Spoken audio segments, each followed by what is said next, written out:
మైత్రి తన చెప్పుని తనే స్వయంగా తెంపేసుకొని అక్కడ ఉన్న కీర్తన మీదకు విసురుతూ ఉంటుంది. ఇంతలో అక్కడ ఉన్న కీర్తన ఆ చెప్పుని క్యాచ్ పట్టి ఏంటిది ఈవిడ ఇలా ఇసిరింది అని చెప్పేసైతే అనుకుంటూ ఆ చెప్పు వైపు అలా చూస్తూ ఉండిపోతుంది.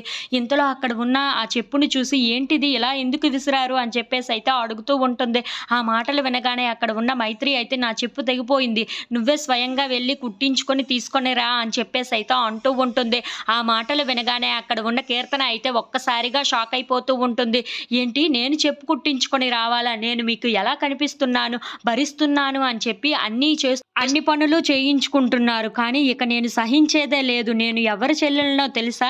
కేశవ చెల్లెలిని. ఎలా ఊరుకోగలను ఇలాంటి పనులు అన్నీ చేయిస్తూ ఉంటే అని చెప్పేసైతే అంటూ ఉంటుంది. ఆ మాటలు వినగానే అక్కడ ఉన్న మైత్రి, భైరవాలు అయితే కీర్తన వైపు చూసి ఒక్కసారిగా షాక్ అయిపోతూ ఉంటారు. "నువ్వు ఏం చేయగలవే చెప్పు" అని చెప్పేసైతే అంటూ ఉంటుంది. ఆ మాటలు వినగానే అక్కడ ఉన్న కీర్తన మాత్రం చాలా కోపంగా నేనేం చేయగలనా? నేను ఏం చేస్తానో తెలుసా? ఈ చెప్పుతో మిమ్మల్నే కొడతాను అని చెప్పేసైతే అంటూ ఉంటుంది.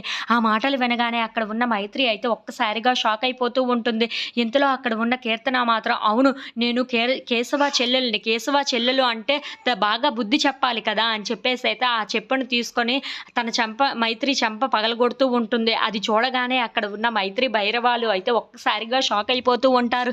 ఏంటిది ఇలా రివర్స్ అయింది అని చెప్పేసైతే మైత్రి అనుకుంటూ ఉంటుంది. ఇంతలో అక్కడ ఉన్న భైరవ మాత్రం ఏంటి దీనిలో ఇంత ధైర్యం ఉందా? అని చెప్పేసైతే ఒక్కసారిగా షాక్ అయిపోయి కీర్తన వైపు అలా చూస్తూ ఉండిపోతాడు. ఇంతలో అక్కడ ఉన్న మైత్రి అయితే అలా కీర్తనని చూస్తూ ఉండిపోతుంది.